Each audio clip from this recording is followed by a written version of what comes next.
अब हम एनसीईआरटी की बुक से अध्याय 3 के प्रश्नावली 3.2 के आगे के प्रश्नों को हल कर लेते हैं। तो अगला प्रश्न है प्रश्न क्रमांक 3। अनुपातों A1/A2, B1/B2 और C1/C2 की तुलना कर ज्ञात कीजिए कि निम्न रैखिक समीकरणों के युग्म संगत है या असंगत है। तो पहले हम जान लेते हैं कि संगत किस स्थिति में होगा और असंगत किस स्थिति में होगा। तो यहाँ पे देखो आप A1/A2 नॉट इक्वल B1/B2। तो जब ऐसी स्थिति होगा मतलब A1/A2 और B1/B2 दोनों बराबर नहीं होगा तो वो संगत युग्म कहलाएगा। इसी तरह से देखो A1/A2, B1/B2, C1/C2 तीनों का मान अगर बराबर प्राप्त हो रहा है तो संगत युग्म कहलाएगा। फिर A1/A2, B1/B2 दोनों बराबर है लेकिन तीसरा जो मान है C1/C2 अलग मान आ रहा है तो वो असंगत युग्म कहलाएगा। अब इन्हीं मानों को लेकर मतलब जैसे ये फॉर्मेट है इसी फॉर्मेट को जब भी मान आएगा तो इसी फॉर्मेट से हमें रखेंगे कि वो संगत है कि असंगत है। तो चलो अब आगे हल करते हैं आगे के प्रश्नों को। पहला प्रश्न को अब हल कर लेते हैं। तो पहला प्रश्न है 3x + 2y = 5। इसको हम समीकरण 1 नाम दे देते हैं। और समीकरण 2 है 2x - 3y = 7। इसको हम समीकरण दूसरा नाम दे देते हैं।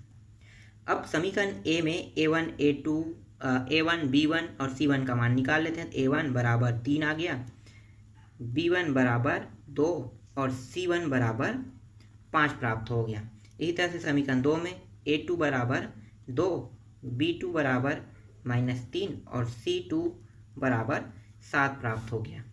अब हम क्या करेंगे, अब हम A1/A2 करेंगे। तो A1/A2 तो A1 का मान कितना है 3 है और A2 का मान 2 है। इसी तरह से B1/B2 करते हैं तो B1 का मान 2 है और B2 का मान -3 है। अब यहाँ पे देखो A1, A2, B1, B2 का मान क्या बराबर है, नहीं है। तो आगे हमें C1, C2 के मान को निकालने की ज़रूरत नहीं है, यहीं तक कि हमें हल करना था इसमें। ठीक है, तो यहाँ तक हो गया। अगर दोनों मान बराबर नहीं है तो हम क्या करेंगे, आगे नहीं बढ़ेंगे इस प्रश्न में। तो यहाँ पे लिखो A1/A2 = B1/B2 बराबर नहीं है। तो ये कौन सा युग्म होगा, तो यहाँ पे आप देख लो A1/A2, B1/B2 देखो यहाँ पे बराबर नहीं, तो कौन सा युग्म लगा है, संगत युग्म। तो यहाँ पे आप लगा दो संगत युग्म, संगत युग्म है। ठीक, समझ में आ गई। ये पहला जो है वो संगत युग्म है। इसके बाद इसी में दूसरा देख लेते हैं, दूसरा को हल कर लेते हैं।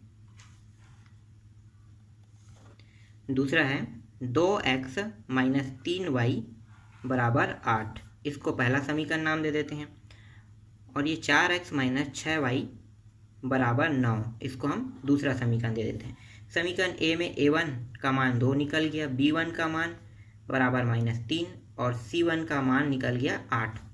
इधर समीकरण 2 में A2 का मान निकाल लेते हैं तो 4, B2 का मान निकाल लेते हैं तो -6 और C2 का मान निकाल लेते हैं तो 9। अब यहाँ पे A1/A2 का मान रख दो। तो A1/A2 का मान आ गया 2/4 आ गया। फिर B1/B2 का मान रख दो तो ये -3/-6 ये आगे और कट रहा है देखो, इसलिए हम यहाँ पे सभी मानों को रख लेते हैं। यहाँ पे C1/C2 = 8/9। अब इसको पहले काट लेते हैं। तो A1/A2 का मान आ रहा है 1/2, 2 एकम 2 दूनी कट गया 1/2 से। फिर इसी तरह से B1/B2 को भी काट दो तो देखो दोनों में माइनस माइनस क्या हो जाएगा, कट के प्लस हो गया। फिर 3 एकम 3 दूनी ये भी आ गया 1/2। फिर C1/C2 को हल कर लो तो ये हो जाएगा 8/9। तो देखो यहाँ पे दो मान बराबर है लेकिन तीसरा मान क्या आ रहा है, अलग आ रहा है। तो यहाँ पे लिखो A1/A2 बराबर है B1/B2 बराबर नहीं है C1/C2 के। तो इसमें कौन सा युग्म लगेगा, अगर दो मान बराबर है तीसरा मान बराबर नहीं है तो इसमें असंगत युग्म होगा ये। तो यहाँ पे लिखो असंगत युग्म है। ठीक, समझ में आ गया। दूसरा प्रश्न क्या रहेगा, असंगत युग्म रहेगा। तीसरा प्रश्न अब हल कर लेते हैं इसी में। तो तीसरा है 3/2 x + 5/3 y = 7। इसको हम पहला समीकरण मान लेते हैं। और ये है 9x - 10y बराबर 14 को हम दूसरा समीकरण मान लेते हैं। यहाँ भी a1 का मान निकाल लेते हैं। a1 का मान आ गया 3/2, b1 का मान यहाँ पे निकलेगा 5/3 और c1 का मान आ गया 7। फिर a2 का मान निकालो, a2 का मान आ गया 9, b2 का मान आ जाएगा -10 और c2 का मान आ जाएगा 14। तो यहाँ पे a1/a2 का मान रख लो, तो ये हो जाएगा 3/2 और ये a1 का मान है, a2 का मान कितना है 9 और कुछ नहीं, मतलब इसके नीचे में क्या है 1 लगा है। ठीक, 4 पद हो गई है। इसके बाद b1/b2 का मान रख लेते हैं, तो b1 का मान है 5/3 और b2 का मान है -10, इसके नीचे में कुछ नहीं, मतलब क्या है 1 लगा है। इसी तरह से c1/c2, तो ये हो गया 7 और ये हो जाएगा 14। ठीक, समझ में आ गया यहाँ तक। अब आगे इसको हल कर लेते हैं। तो यहाँ पे पहला और चौथे का गुणा और दूसरा और तीसरे का गुणा होता है, ऐसे 4 पद होता है। तो ये हो गया a1 a2 बराबर पहला और चौथा। तो पहला और चौथा कौन है, ये पहला है पद है और ये चौथा पद है। देखो 1 2 3 4, पहला दूसरा तीसरा और चौथा। तो ये पहला और चौथे का गुणा और दूसरा और तीसरा का गुणा। तो पहला और चौथे का गुणा होगा तो ऊपर में आएगा पहला और चौथा, 3 गुणित 1 कितना होगा 3 ही होगा, 2 गुणित 9 कितना होगा 9 दूनी 18 हो गया। फिर b1/b2, इसमें भी वैसे ही होगा, पहला और चौथे का गुणा और दूसरा और तीसरे का गुणा। तो पहला और चौथा क्या है 5 1, तो 5 गुणित 1 कर दो, तो ये हो जाएगा 5 एकम 5 हो जाएगा। और 3 गुणित -10 करोगे कितना होगा -30 हो जाएगा, बराबर c1/c2। ये हो जाएगा 7 एकम 7 दूनी कट गई, यहीं से काट देते हैं, तो ये हो जाएगा 1/2। अब यहाँ भी काट देते हैं, तो a1/a2 बराबर 3 एकम 3 छक्के 18 हो गया। b1/b2 बराबर 5 एकम -5 छक्के 30। तो यहाँ पे देखो a1/a2 b1/b2 में क्या आया है, इसमें प्लस में 1/6 है, ये माइनस में 1/6 आया है। तो क्या ये दोनों मान बराबर है, नहीं है। क्यों नहीं है, क्योंकि एक मान प्लस में एक मान माइनस में है, इसलिए ये दोनों मान बराबर नहीं है। तो इसको आप कैसे लिखोगे, चलो मैं यहाँ पे साइड पे लिख देता हूँ, a1/a2 बराबर नहीं है b1/b2। तो अब हमें तीसरे मान को निकालने की कोई ज़रूरत नहीं है, इतना निकल गया, मतलब हमारा आंसर आ गया है। तो यहाँ पे लिखो ये क्या है, संगत युग्म है, युग्म है। देखो डिफरेंस चाहे प्लस में हो या माइनस में, लेकिन मान अगर सेम है लेकिन यहाँ पे प्लस माइनस लगा है, मतलब वो डिफरेंस ही होगा, इसलिए क्या है दोनों मान बराबर नहीं है, इसलिए ये जो तीसरा है वो संगत युग्म है। अब देख लेते हैं इसमें चौथा प्रश्न को। चौथा प्रश्न है 5x - 3y बराबर 11, पहला समीकरण नाम देते हैं, -10x + 6y बराबर -22, इसको हम दूसरा समीकरण देते हैं। तो यहाँ पे a1 का मान क्या हो जाएगा 5, b1 का मान निकल जाएगा -3 और c1 का मान आ जाएगा 11। इसी तरह से a2 का मान निकाल लो दूसरे समीकरण से, तो ये हो गया 10 - 10, b2 का मान आ जाएगा 6 और c2 का मान आ जाएगा -22। अब यहाँ पे a1/a2 लिख लेते हैं, a1 का मान कितना है 5 और a2 का मान -10। b1/b2 लिख लेते हैं, तो b1/b2 में लिखो -3 और ये है 6 इसका मान। c1/c2 का मान लिख लेते हैं, तो c1 का मान है 11 और c2 का मान है -22। अब इसको काट देते हैं, जो जो कटा है उसको। तो a1/a2 से 5 एकम 5 दूनी, मतलब a1/a2 में आ रहा है 5 एकम, एक बार में कट गया और ये 5 दूनी और माइनस में है 1/-2 आ गया यहाँ पे। इसी तरह से b1/b2 बराबर, यहाँ भी कट रहा है 1/2, ये भी माइनस में आ रहा है। फिर c1/c2 बराबर 1/, ये भी -2 आ रहा है। तो देखो तीनों मान क्या है माइनस में है, मतलब तीनों मान माइनस में और तीनों मान बराबर है। तो क्या होगा ये, तो ये होगा a1/a2 बराबर है b1/b2 और c1/c2, तीनों बराबर है, मतलब ये संगत युग्म है। ठीक, समझ में आ गया आप लोगों को। तो देखो तीनों मान बराबर है, मतलब ये क्या है संगत युग्म है। तो इसमें जो 5वां प्रश्न है उसको आप लोग बना के देखना, उसको मैं नहीं बता रहा हूँ आपको, आपके लिए वो होमवर्क है। आगे बढ़ते हैं प्रश्न क्रमांक 4 में। तो प्रश्न क्रमांक 4 है, निम्न रैखिक समीकरण के युग्मों में से कौन से युग्म संगत है या असंगत है, ये हमें बताना है। यदि संगत है तो ग्राफी विधि से हल कीजिए। कब हल करेंगे? जब संगत मान होगा तभी हम ग्राफ बनाएंगे। अगर असंगत मान प्राप्त होगा तो हम उसमें ग्राफ नहीं बनाएंगे। ठीक है, ये आप समझ लेना। तो संगत होने पर ही ग्राफ का निर्माण करेंगे। तो चलो पहले हल कर लेते हैं पहले प्रश्न को। तो पहला प्रश्न है x + y = 5। इसको हम समीकरण 1 नाम दे देते हैं। दूसरा है 2x + 2y = 10। इसको हम दूसरा समीकरण नाम दे देते हैं।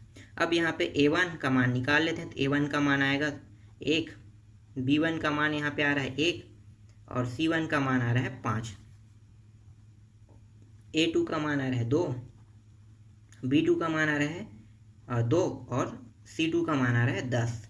तो यहाँ पे आ गया a1/a2 = 1/2, b1/b2 = 1/2। दोनों मान बराबर हो रहे हैं, मतलब आगे का मान भी हल कर सकते हैं। अब c1/c2 = 5/10। तो यहाँ पे देखो 5 एकम 5 दूनी, तो ये भी कट गया। मतलब a1 a2 b1 b2 c1 c2 सभी का मान क्या आ रहा है? बराबर आ रहा है। मतलब 1/2 1/2 1/2। मतलब ये क्या है? संगत युग्म है। अब संगत युग्म हो गया है तो प्रश्न में क्या कहा है कि प्रश्न में कहा है कि आप ग्राफ बनाइए। तो ग्राफ के लिए अब मान निकालते हैं। तो अब हम समीकरण 1 में क्या करेंगे? x के मान x = 0 रखेंगे। ठीक है, यहाँ पे लिख लो समीकरण 1 में x = 0 रखेंगे। तो ये हो जाएगा 0 + y = 5। तो y = 5 आ गया। तो यहाँ पे मान क्या प्राप्त हो गया? यहाँ पे जो x और y का मान प्राप्त होगा, x का मान 0 और y का मान 5 प्राप्त हो गया। अब क्या करेंगे? फिर हम समीकरण 1 में ही y = 0 रख देंगे। तो x का मान क्या रहेगा? x जैसा वैसा रहेगा, y का मान 0 और ये आ गया 5। तो ये हो जाएगा x = 5। तो यहाँ पे निकल गया x का मान 5 और y का मान क्या माने थे? 0। तो यहाँ पे निकल गया x और y समीकरण 1 से। अब हम रखेंगे समीकरण 2 में। समीकरण 2 में x = 0 रखेंगे। यहाँ पे x का मान और y का मान आप चाहो तो कुछ भी मान रख सकते हो। यहाँ पे मैं 0 लेके हल कर रहा हूँ। ठीक है, तो आप 0 के अलावा 1 2 3 4 रख सकते हो। यहाँ पे किसी भी प्रकार की कोई बात नहीं है। लेकिन आपको एक चीज़ याद रखना है, जैसे x और y का जो मान आया है, x = 5 और y = 5, इसी तरह से मान प्राप्त होना चाहिए। बटा में मान प्राप्त नहीं होना चाहिए। तो ऐसा संख्या आपको मानना होगा जो बटा में मानों को प्राप्त न करने दें। ठीक, आपको ये समझ में आ गया। अब आगे हल करें। तो यहाँ पे मैंने x = 0 माना, तो ये हो जाएगा इसको 0 लिखो। 2x मतलब x का मान 0 मतलब 0 हो जाएगा पूरा। 2y = 10। तो यहाँ पे हो गया 2y = 10। तो y का मान प्राप्त हो गया 10/5। तो y बराबर सॉरी ये 2 है ना, 2 यहाँ पे आ गया और ये हो जाएगा y = 2 × 5 = 10। तो 5 प्राप्त हो गया। तो यहाँ पे x का मान प्राप्त हो गया हमें, x का मान 0 और y का मान यहाँ पे 5 प्राप्त हो गया। इस तरह से समीकरण 2 में y बराबर पुनः हम क्या मानेंगे? 0 मानेंगे। तो यहाँ पे 0 रख देते हैं। तो ये 2x हो जाएगा, y का मान हमने 0 मान दिया और ये हो गया 10 हो गया। तो ये हो जाएगा 2x = 10। तो x = 10/2। तो x का मान प्राप्त हो गया 5। तो ये हो जाएगा x का मान 5 और y का मान 0 होगा। अब क्या करेंगे? इन मानों को हम ग्राफ में दर्शाएंगे। तो चलो अब इन मानों को, सभी मानों को ग्राफ पे दर्शाते हैं। तो यहाँ पे आ जाते हैं। एक ग्राफ मैंने निर्माण किया है यहाँ पे।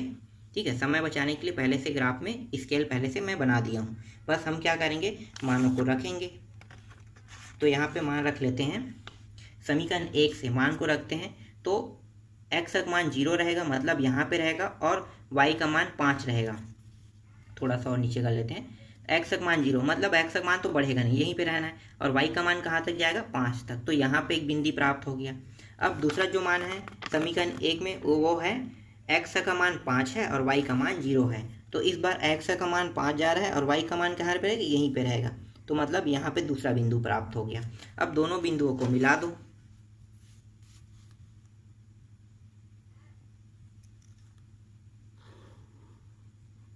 ठीक है, यहाँ पे दोनों बिंदुओं को मैंने मिला दिया। थोड़ा अब आगे करते हैं, समीकरण 2 के बिंदु को मिलाते हैं। तो समीकरण 2 में है 0 और 5 है, वो भी 0 और 5 है, 0 x का मान और 5, तो यहीं पे एक बिंदु प्राप्त हो रहा है। दूसरा जो है वो समीकरण 2 का जो दूसरा मान देख लेते हैं, वो है 5 और 0 है, तो 5 यहाँ पे और 0 यहाँ पे प्राप्त हो, मतलब यही रेखा प्राप्त हो रहा है। तो इस रेखा को हम क्या कहेंगे, इस रेखा को हम कहेंगे जो सभी मान बराबर हो उसको हम क्या कहते हैं, समपाती कहते हैं ना। तो ये जो है वो समपाती है, समपाती रेखा हमें प्राप्त हो गया। और ये क्या था, संगत युग्म था, इसीलिए हमने निकाला था। यहाँ पे इनके मानों को रख लेते हैं। तो ये था 0 और 5 था, और ये 5 और 0 है, दोनों का मान सेम सेम प्राप्त हुआ, और ये समपाती रेखा है। और ये जो समीकरण है, दोनों का समीकरण एक ही रहेगा।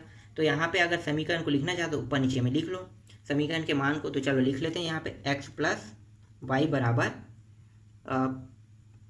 5 रहेगा। और दूसरा जो समीकरण है वो है 2x प्लस 2y बराबर 10 रहेगा। तो देखो यहाँ पे हमने पूरा एक ग्राफ में इन मानों को दर्शा दिया। अब आगे बढ़ते हैं दूसरे प्रश्न की ओर। तो दूसरा प्रश्न है,